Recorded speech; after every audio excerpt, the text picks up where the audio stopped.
Tell me. Now, do you see anything wrong in us being alone together in this cab? Two strange people of opposite sex, riding in a cab, sitting side by side. Explain that to your wife. Would you believe it? Never. Oh, madame, we're in a terrible situation. Oh, we're as good as guilty. All the facts are against us. Throw your newspaper away and let us face the facts. Driver, stop! Madame, you may think I'm a coward. I am. Welcome to Season 3 of How Would Lubitsch Do It? A podcast in which we discuss the works of director Ernst Lubitsch, one film at a time. It's 1924, and Sarah Shachat joins us to discuss The Marriage Circle. Come visit ernstcast.com if you'd like show notes, resources as to where you might find the films we'll be discussing, a link to our Discord, or just to say hi.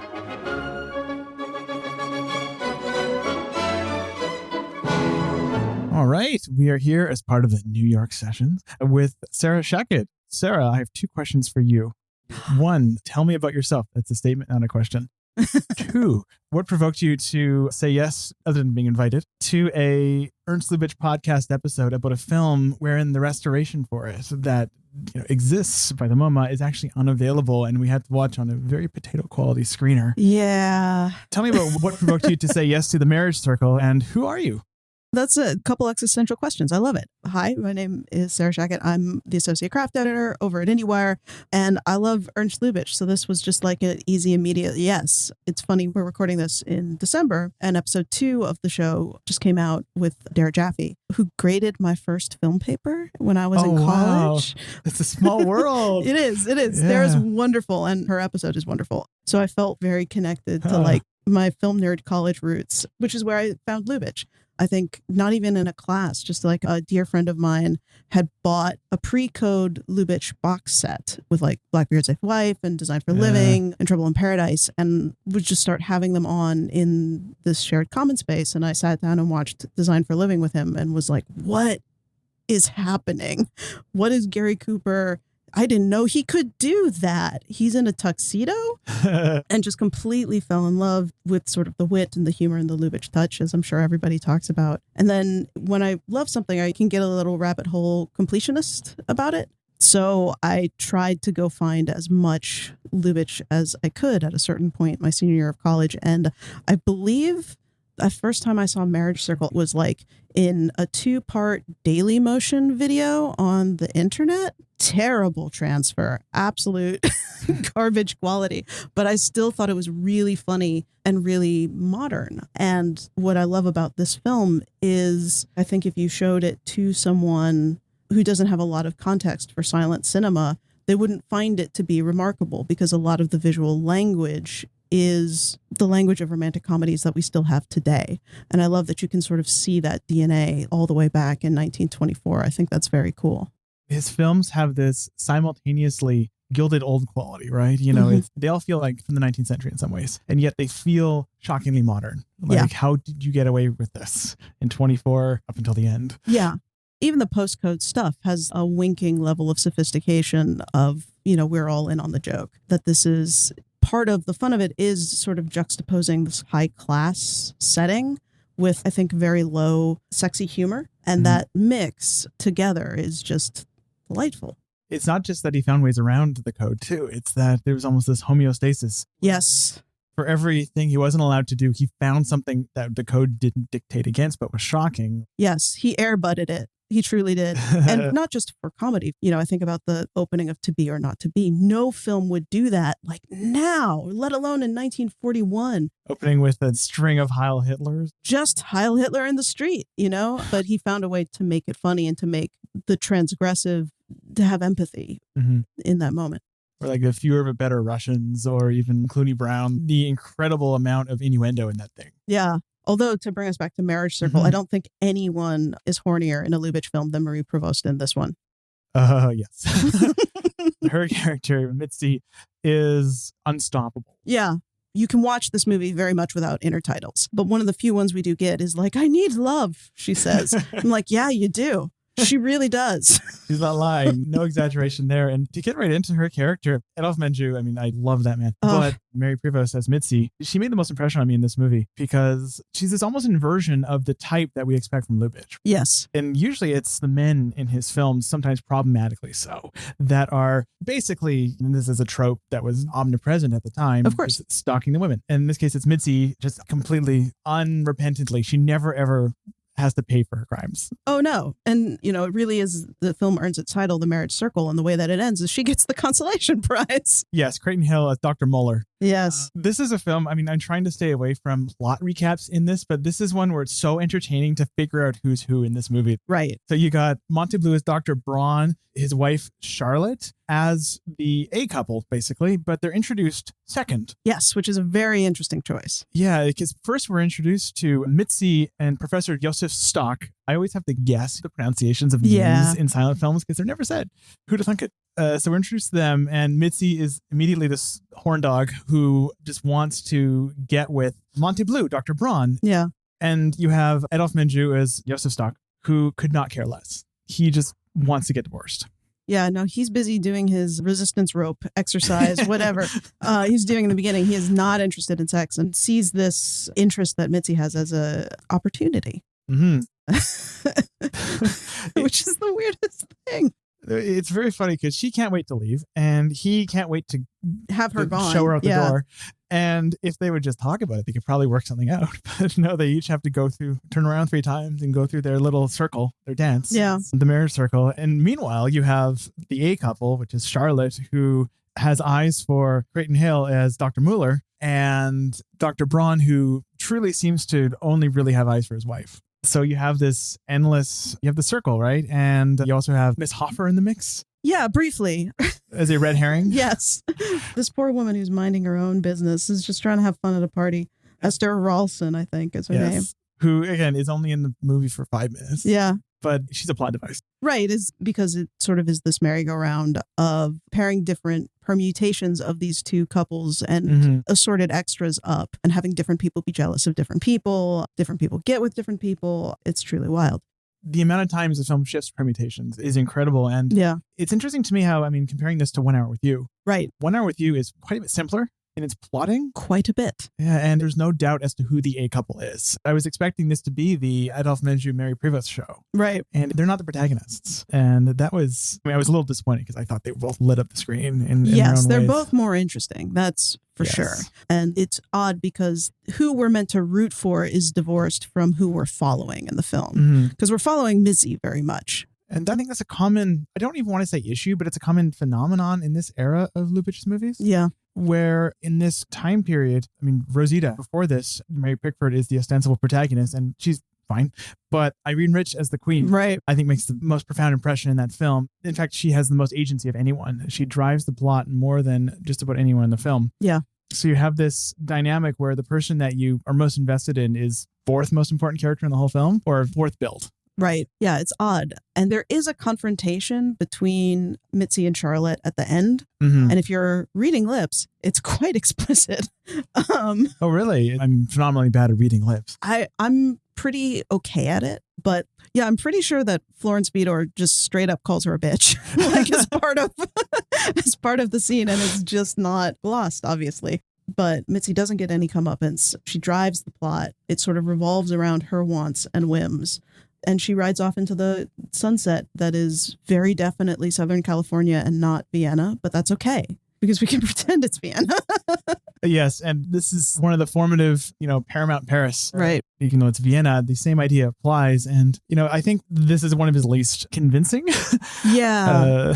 It's interesting for as convoluted as the plot is. There aren't that many sets. And he relies, I think, a little bit more on exteriors that are very plain, and it's very easy to see that, like, this was someone's house and you the see valley. At most half a block. Yeah, exactly. Whereas in something like This Is Paris, you see the wide boulevards or like the apartment buildings that look out over each other. He doesn't really utilize architecture here as much as you would think, except in the hotel scene at the end with the elevators. That's an absolutely outstanding gag. Truly, this man's favorite terrain is hotels. It's phenomenal. One thing I love about his later films, especially his postcode stuff, is his play with like forced perspective and matte paintings and stuff. And he hadn't quite developed that yet. But one thing I did notice that was immediately apparent here was suddenly his wit with intertitles, his irony with those. And they're credited to Victor Vance, a writer I'm not very familiar with. I know Hans Crowley wrote most of the films in this period until he ran off with his wife. Whoops. Did you know the story about how Hans in 1929, his most consistent collaborator, absconded with Lenny? Yeah, I was aware. I don't know the full story, but I was aware that Lubitsch there are lots of reasons he was a workaholic, probably. Absolutely. I mean, he basically worked himself to death. He had a heart attack at the age of 55, I think. Yeah. Something like that. I won't say it's a sad story because he clearly made the most of his life. No, but it's the wilder thing of no more Lubitsch pictures. Exactly. Yeah, it's sad. It does make me sad that we didn't get late Lubitsch. I know. Old man Lubitsch would have been astonishing, especially in if he'd made it into the 60s, which he probably would have done. I mean, he was 2 years older than John Ford, I think. Yeah. He could have made a film of that era. The Cayes people could have got to him and he could have spilled beans. That's actually one thing about researching. I mean, I've read my fair share of John Ford books, Hitchcock book or two, and reading the only two, I mean, I think I'll cut this, but there's one worthwhile Lubitsch biography and it's told from such a remove. Practically in the footnotes is I had to comb through 3 different archives to find these quotes. Yeah, exactly. Boy. It's so there's a very different tenor, but coming back to the intertitles, there's an opening set of intertitles that are just immediately ironic, right? Like the day starts late, but gloriously, and cut to a hole in his sock, right? Right. And then there's a few after that where it's just, we're misled repeatedly as to it. And then we're introduced to this kind of ironic winking tone that the whole film takes. Yeah, exactly. The intertitles themselves act as this sort of wonderful facade that gives you a sense of society people, right? And the class mores that all these people are moving through, even though they have holes in their socks, which also make them a lot more human. Like, I'm never mad at Adolphe Menjou. I can't pronounce his name. I'm so sorry. But he's delightful and he just wants to be not in this marriage. And the film does a good job of positioning you to understand that he's never portrayed as dull or a villain, which in 1 Hour with You, the husband character is a much more severe, less winking fellow. I'll just say that. Well, Adolphe he is the best type of typecast, right? Where he's so good at playing this one character that he plays all the time. Yeah. He's basically the same character here as he is in A Woman of Paris and in Forbidden Paradise. There's almost no distinction between the 3 of them. Oh, no. Probably moving through the same universe as the stock type. Oh, yeah. But there's something about just I can't even quite explain it. Just the fact that his eyebrows and his mustache kind of move in concert with each other that creates this wonderful sense of irony that he has of just he is above whatever picture he is in. Which is kind of like how lots of Lubitsch characters operate, is that they're a little bit more sophisticated even than the plot, but they're in it because they want to have fun. And for the same reason that we do, There's an ironic remove to a lot of his characters where it's almost like they're watching themselves in a movie. Yes, exactly. As a side note, Adolphe Menjou didn't like Lubitsch as a director, which I find a little saddening. But I have a quote from him here. He said, "All I had to do to make Lubitsch happy was step before the camera and mimic every single gesture he gave me." Which I'm like, fair enough. Yeah, some people, Jack Benny loved that, but Menjou didn't apparently. I want to talk about some of the use of objects and inserts in this. Yes. There's some great typical Lubitsch play there. Absolutely. Are there any that you want to highlight? Because I'm sure there's one that we're both thinking of. There's a couple. They're scattered all throughout this film. There's a clock that's important. There's a gun that's important. As you mentioned, we open with a sock. There's our stealth A couple's breakfast. That shot is incredible. I'm sure we'll talk about it. I actually really love, there are a couple instances where people are fumbling to get rid of objects, where Dr. Muller and Monteblou's character are both in a car. Muller has a rose that he's picked up that he thinks Charlotte Braun has dropped to him, and he quickly hides it. And Lubitsch doesn't go in close. He trusts that you're going to clock that motion. That feels very modern to me, of just in that medium shot, a character fumbling to get rid of something so that another character doesn't see it. I love that moment. And then I think... Just to dwell on the rose moment one more time, because I love the way the roses externalize the character dynamics so well. Where you have that interplay, right? Where you have Charlotte on the balcony, Dr. Muller, he has the rose, and then she, inspired by her kind of basically emotional affair. Right. Takes a few roses to her husband, who then fumbles them onto the floor for his own reasons that are unrelated to his love for her. But it's a cue for her. Lubitsch is able to sort of let you track the misunderstanding through that object work. It's very, very cool. And yes, we have to talk about the breakfast. We do have to talk about the breakfast. Classic Lubitsch shot. Actually, I'll let you describe it because I have like an Almodovar memory where I remember everything with a little twist. I've slandered so many scenes by doing that. We get a 2-shot of the two of them being very close and cute at breakfast. And then Lubitsch goes on to a insert shot of the table where she is stirring a cup of coffee or tea. And he kind of has like, I don't know what kind of egg is the kind where you like tap it and like a deviled egg. I don't know. And they're sort of making motions with their spoons. His spoon stops and he puts it down. And then her spoon just sort of slows down and then stops. And then both of the hands leave the frame. And you know what's happening. And then they push away the coffee. That's right. Yeah, so as not to spill it with their clearly off-screen action. Yes. You know, you don't want any casualties from that makeout. And it's such a Lubitsch moment of, you know, that playful inference that he offers you up as like a gift. And then there's a few like little bits of that early. I mean, I love the bit where Mitzi crashes Charlotte's house and what does she do? She's about to strike a discording note in their relationship. She puts her hand on the piano and what Mickey Mouse is out of the score, but a discordant note. Yeah. That gets to the score. You know, I don't know if there was a cue for that in the original score cue sheet. I should have asked David that. But that struck me as just typical. Oh, it's clever. Yeah. It's incredibly clever because he's cued you to sort of pay attention to the music in the scene, even if you're watching it completely silent, because there are all those cut-ins on the sheet music itself. He's emphasizing the lyrics of like, these people love each other. And then they go over and we see Mitzi and she sort of jams her hand down on the keys and you hear it. You really, really do. Even though I think this is all stuff that he'll build on to more sublime effect later. This is just such a good setup and punchline. The gags just are flawless, immaculate in this movie. They really, really are. It's interesting. There's like a litany of great little moments in this. Yeah. And yet having now, I think, with the exception of Eternal Love, seen all the films from this period, it's one of the ones where I feel like I've never found myself fully in sync with this film's tone. It feels a little like you have these wonderful grace notes, but there's this infusion into every single moment of a levity that you see in even the tragic bits of Student Prince and Old Heidelberg or in Lady Windermere's Fan or in Rosita, which shocked me. I love Rosita. Wow. That would be a new movie to me if I saw it now. Yeah, the new restoration is just the stuff that the MoMA did is they saved it. I watched a bit of the bootleg print of it and it seemed unsalvageable. But this is one of the films from this period that I struggle with most. It's not Madame Du Barry. It wasn't the turgid bore or anything. But I found myself kind of going, okay, so what tone is Lubitsch trying to strike here? He's clearly going for this slightly champagne feeling, right?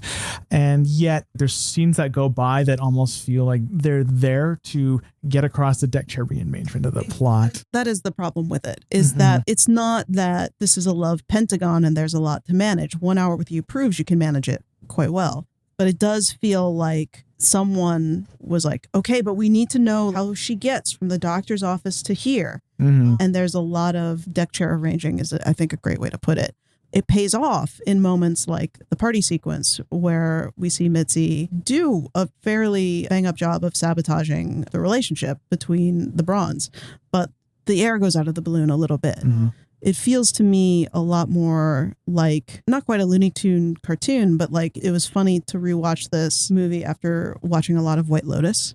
Which I have still not seen. I am so underseen. I won't spoil anything, but there is definitely a mannered comedy of sophisticated comedy to that, but also like a heaviness that can come. They reminded me of each other. Ah, interesting. Now I gotta watch The White Lotus. I think I've seen a grand total of 2 TV shows from this year, and they're How To, which is, I think, a masterpiece, and Babylon Berlin, which is fun pulp. Babylon Berlin is great, though. It's so fun. Yeah, it's a great way to spend time. It is. We've been going through I'll cut all this. Anya and I have been going through a massive Berlin phase of watching stuff from some of the Trummel films from the 40s. It's been great. But yeah, there's one moment in this film where I feel like if I had to say my favorite bit of this whole film, it's actually involving Monty Blue. And it's when Charlotte owns up. Right. In this era, it feels like people in Lubitsch movies are keeping their secrets. In Lady Windermere's Fan, which is upcoming, everyone keeps their secret. Pretty much, yeah. In this one, the truth comes out, but it doesn't matter. But it doesn't matter. Yeah. Exactly. And most of the time, I say this with deep love in my heart that Monte Bleu is the Kirkland brand Maurice Chevalier. Oh, have you seen Monte Carlo? I have not seen Monte Carlo. Jack Buchanan is also the other Kirkland brand. He's like the brilliant. no-name brand. I love Jack Buchanan and other things, but he is very much in the Maurice role. He's not draped himself in glory in that movie. Right. But this is a moment where Monte Bleu, I think, is very good. Yes. In this moment where he's prompting his friend to just say yes to things that are true, we know. To admit to his emotional affair with Monte Blue's wife. Exactly. But as a favor, because he doesn't believe. And so we sort of see all of the different levels of information interacting in a comedic way so that everybody kind of gets what they want, or at least gets off. There's no consequences for anybody for anything they did. Yeah, and even Mitzi gets what she wants. Oh, yeah. She and Dr. Muller, they're like, hey, you're left over. I'm left over. You're a plus one. I'm a plus one. We can be plus ones together and go off to some adventures. Exactly. Which, again, is, I think, chasing that champagne feel. It's not woven throughout. I think because we are genuinely worried about the consequences for these people throughout a lot of the movie. Mm-hmm. Whereas I think there are ways that Lubitsch gets across a better margin of safety through Maurice Chevalier addressing the camera throughout 1 hour with you. Yeah, it was funny you mentioned margin of safety because that's what Dara... I'm like, oh, no wonder you did well. But I learned that from Dara too, just by recording with it. It's a Wesleyan thing. Yeah, oh, that's great. Speaking of that ending too, I mean, is this the first Lubitsch ending chronologically that has two characters driving off in the back of a cab? To my knowledge. Yeah, I think so, because you have some back of the cab action in I Don't Want to Be a Man, but that doesn't end with that. That isn't ending, yeah. No, it's just a plot device. Oh, man. Because you got that Lady Windermere's fan, you got that at least 3 or 4 times during the pre-code era. I mean, it's his favorite ending. You know, because it's all inference. Yeah. Yeah. It's a great way to have our characters are going off to an unknown future. Right. I feel like of all the characters in this film, Mitzi and Dr. Muller are going to have the best adventure. Oh, yeah. Like, hands down. Dr. Stock is going to go back to, like, now he has a mirror to shave with, which is nice for him. But his life is going to be very boring. Our core couple's life is going to be very boring because it has been throughout. They're just going to be in love and have breakfast with each other, and that's fun. But, like, Mitzi and Dr. Muller are actually going to go have adventures. Yeah.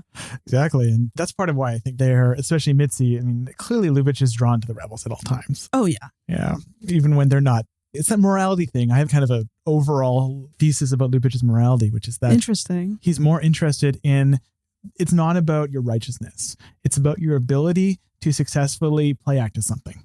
If you are good at that, if you are successful, if you are Monesquieu in Trouble in Paradise, you are the hero, even if you are a thief with no morals. And I think this, where Mitzi is kind of the hero of this, even though she's the villain. She absolutely is, because she is the most interesting character who makes the most choices. Everyone else is kind of reacting to her.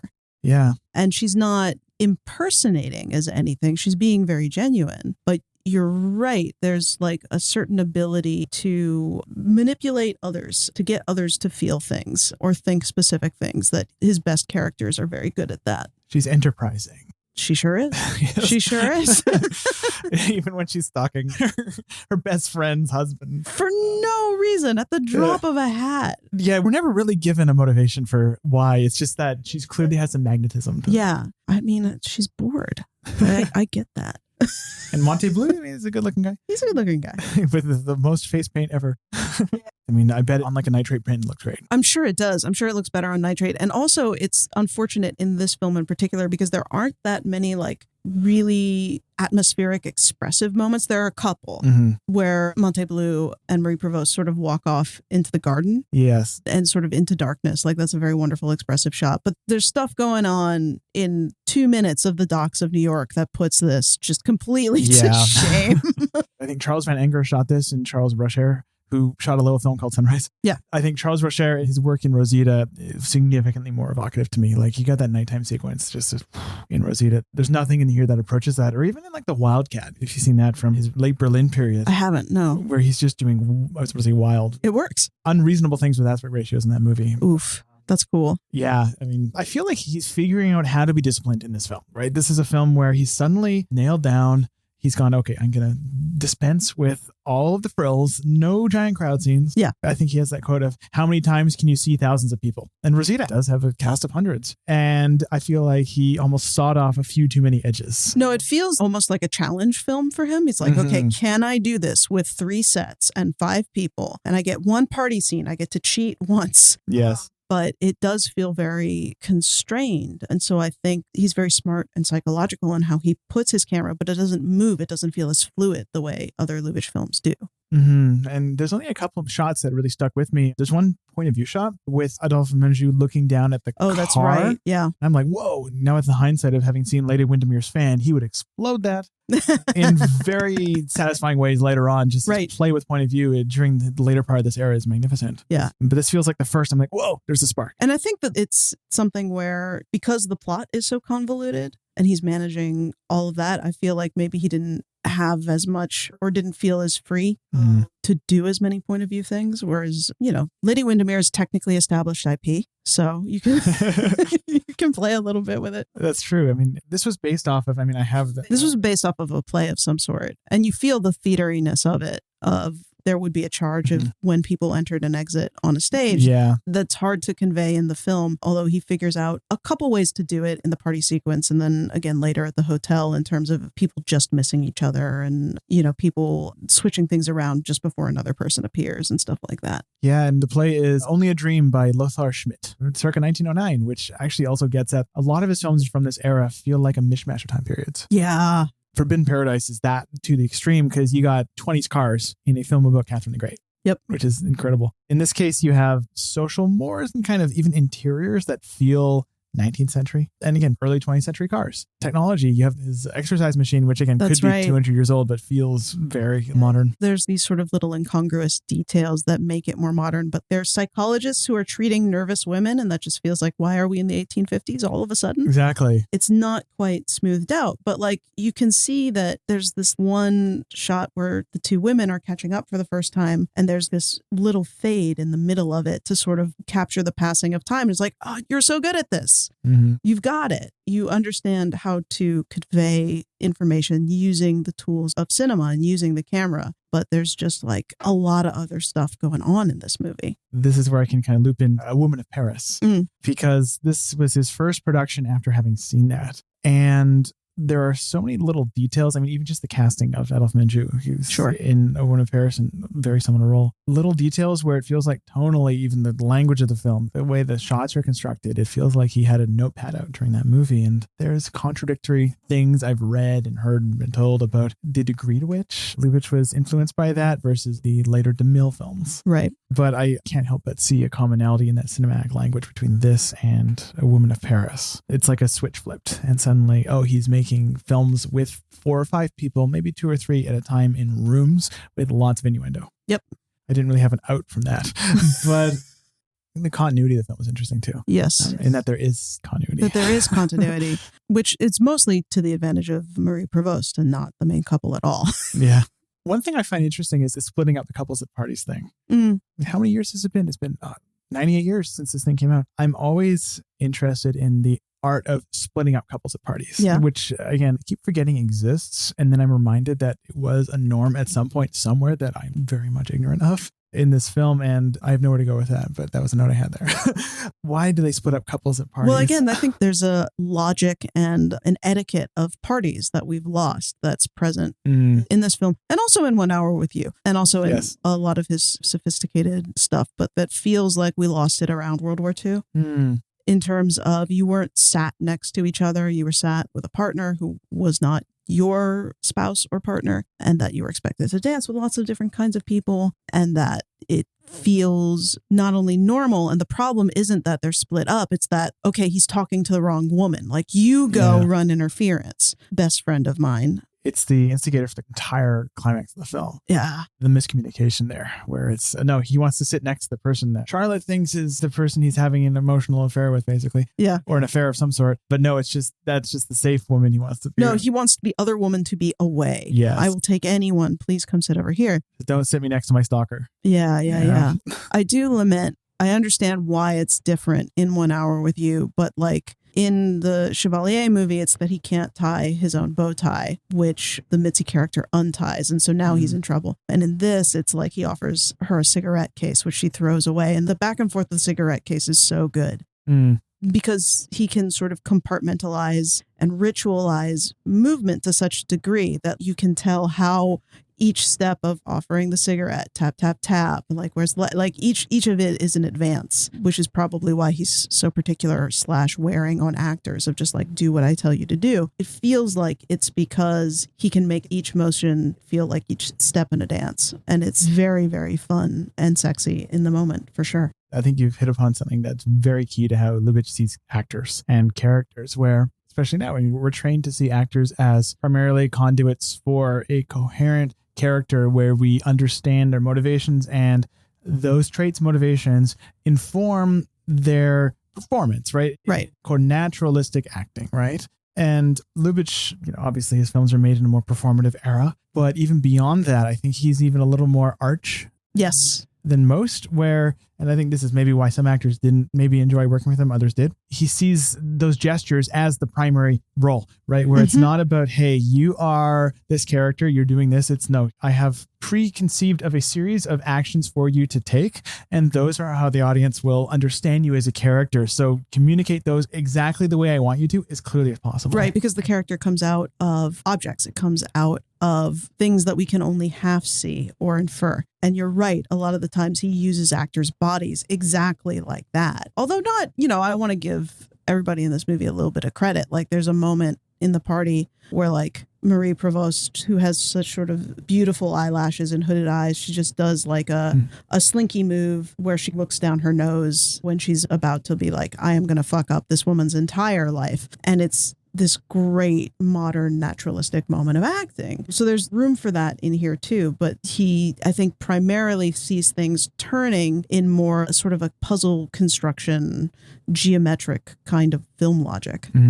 Especially in this movie. Yeah. Especially. Oh, yeah. Now's a good time to kind of get into how this is situated in his career, because this whole era is, every film seems to just have some twist in his career.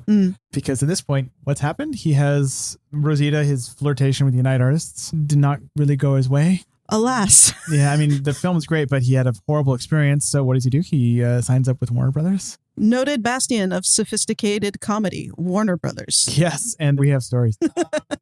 And he gets offered $60,000 per film and then 1/4 of the net profits. But I'm going to read the actual one provision of his contract because it is incredible. He gets basically a carte blanche contract. Yeah, no, he had like full creative control, is my understanding. Basically, he was given his own production unit, which is absurd. Basically, he could hire whoever he want, and he got this.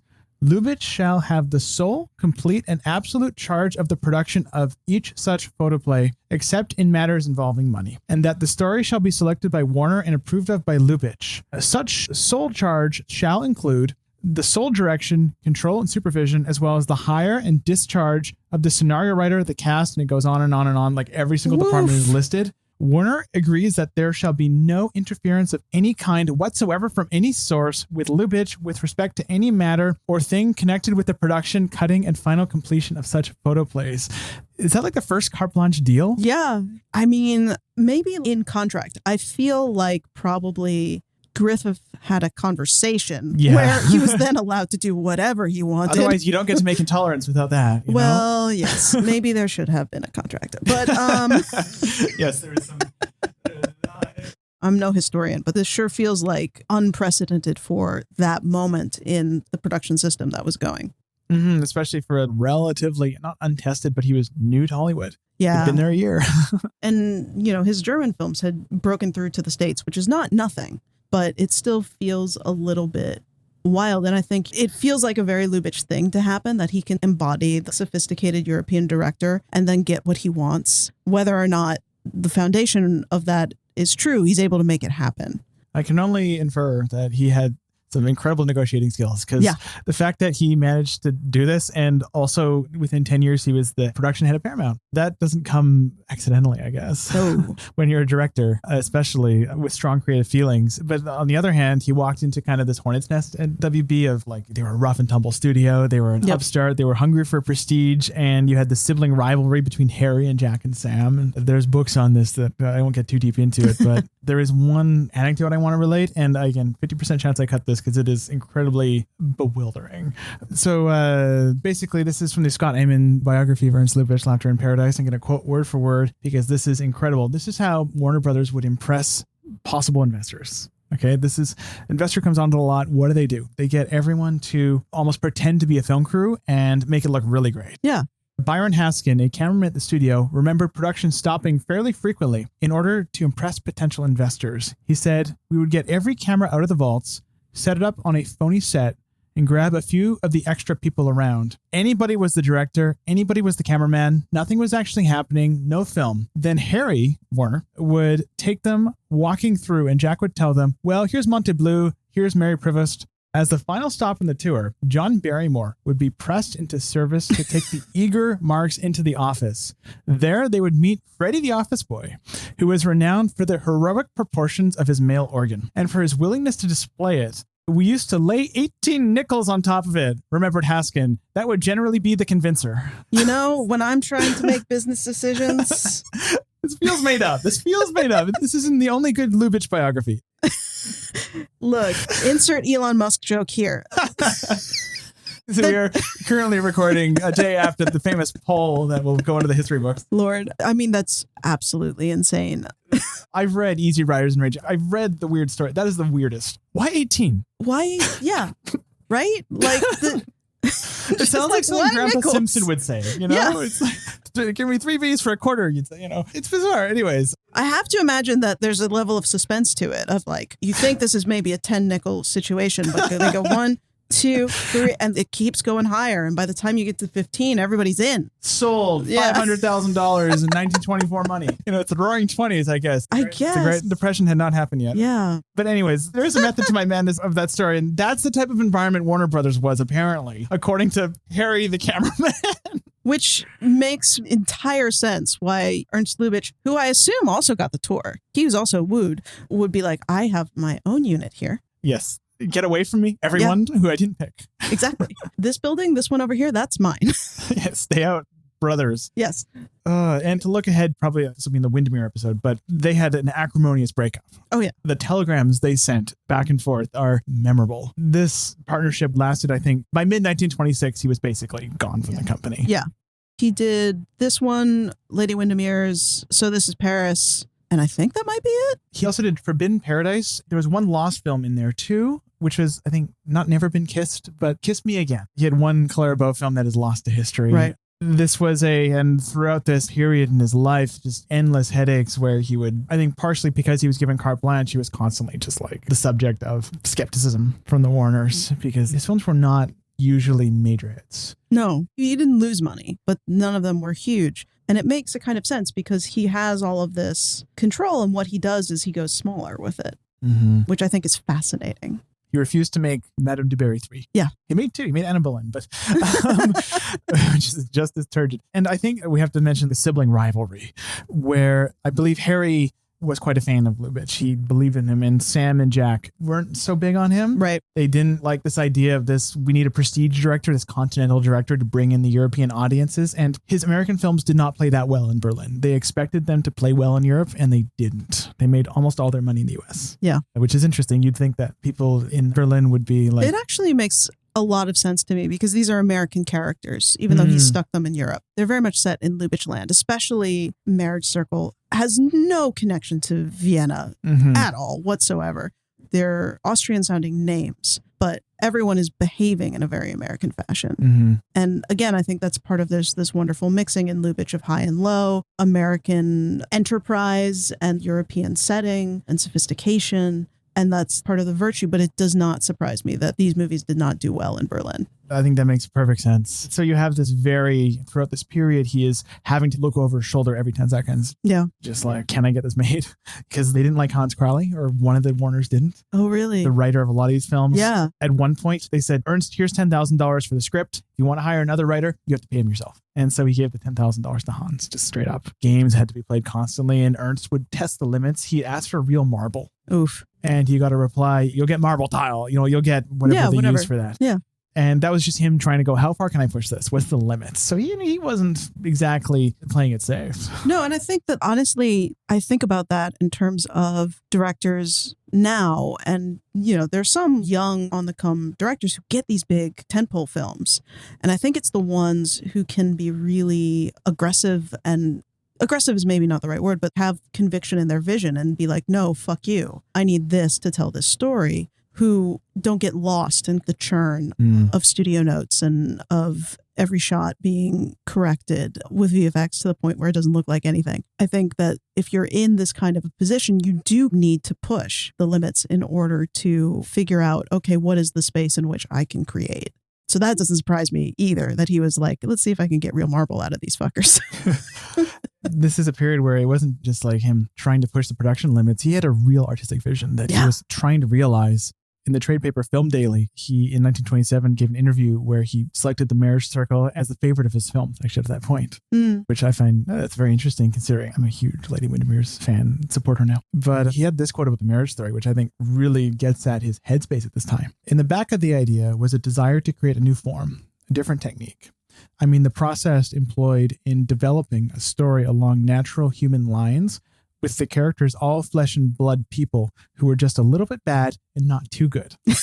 Our heroes and heroines in pictures are so often too good. Nothing particularly thrilling happened, but there was suspense, interest, comedy, human beings reacting to given situations as they do in real life. I call it my picture of no regrets. If I had to do it all over again, of course, there might be little places where I could improve it. I think it really gets at it, right? Where he's going out of his way to make a film about flawed people trying to get through life. Like they're little things, romantic headaches. Yeah. Yeah. Well, I think you're exactly right. And it's very easy to see what he was reacting against. That was, part of silent cinema, which is beautiful, but often the characters are very archetypical.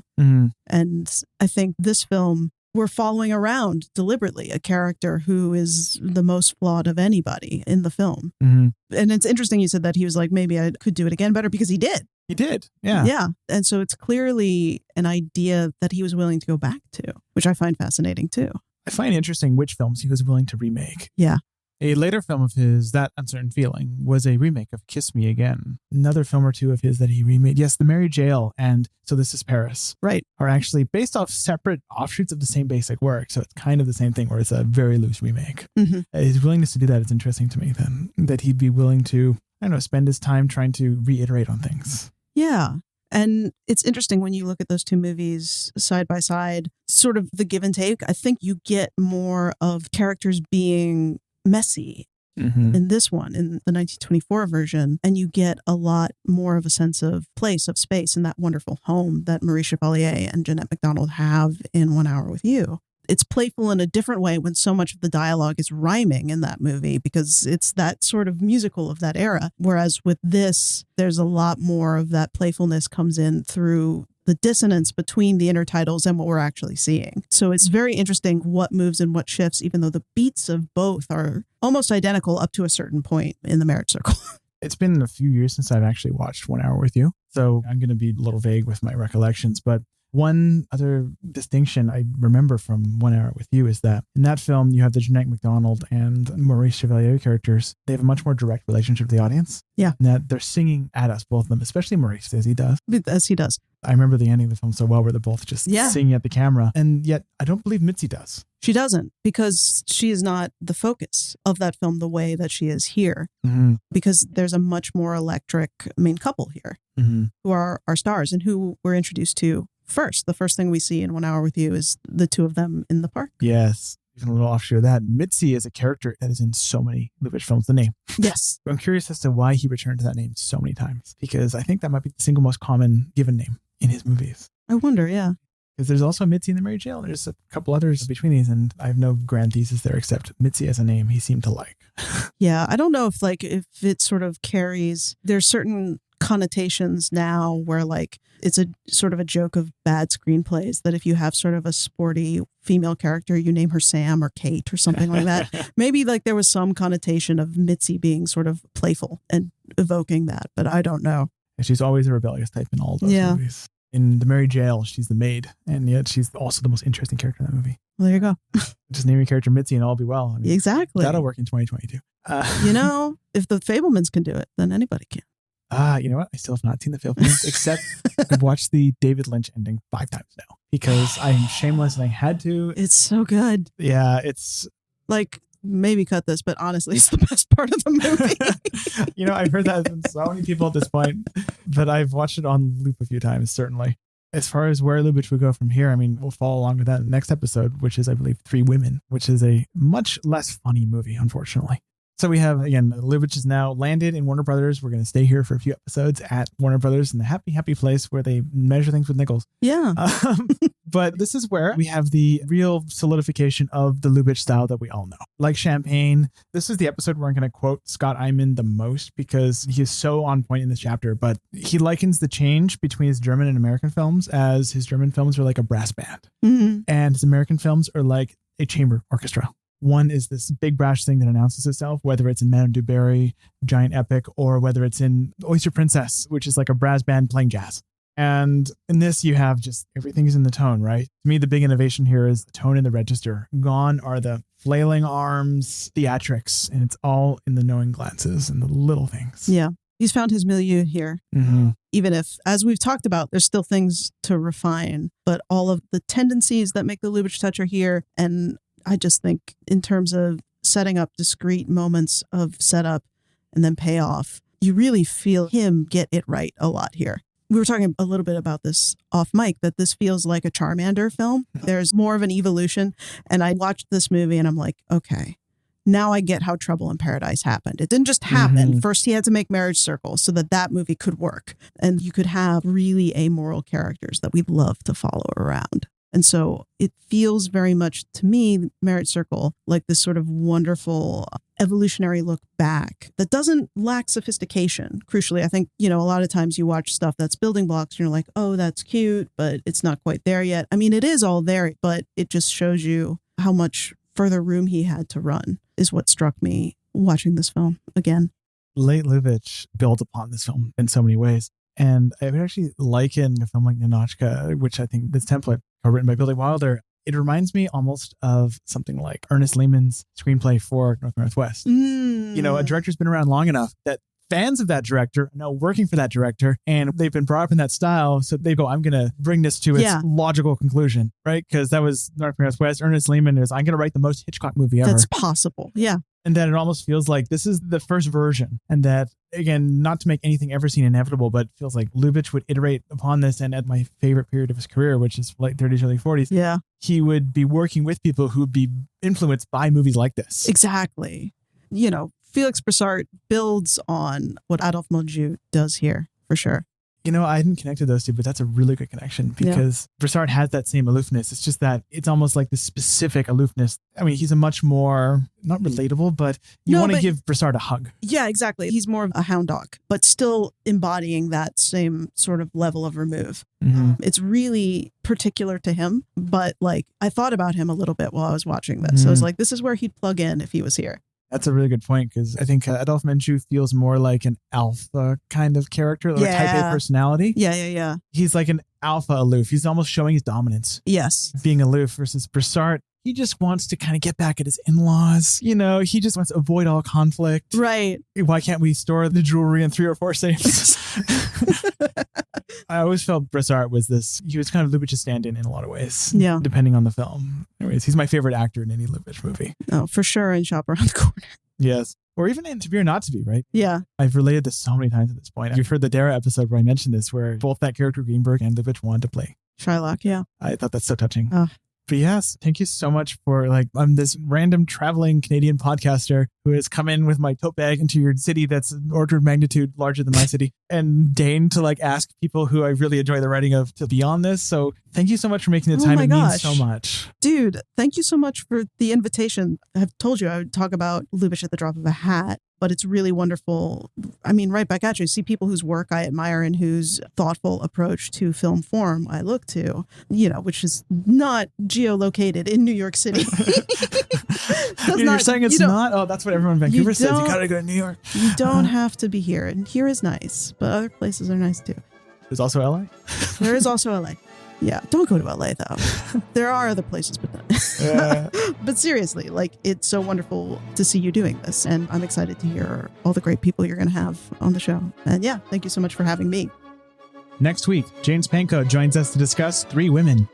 Head over to ernstcast.com for links to the various public domain films we will be discussing this season, and other resources such as show notes and our Discord server. How Would Lubitsch Do It is a production of Moving Image Agency. Gloria Mercer was our dialogue editor for this episode. Anya Citak-Scott was our recording engineer. If you enjoyed this episode, please rate and review us on whatever podcast service you happen to use. We'd like to acknowledge that this podcast was produced on the unceded territory of the Musqueam, Squamish, and Tsleil-Waututh peoples.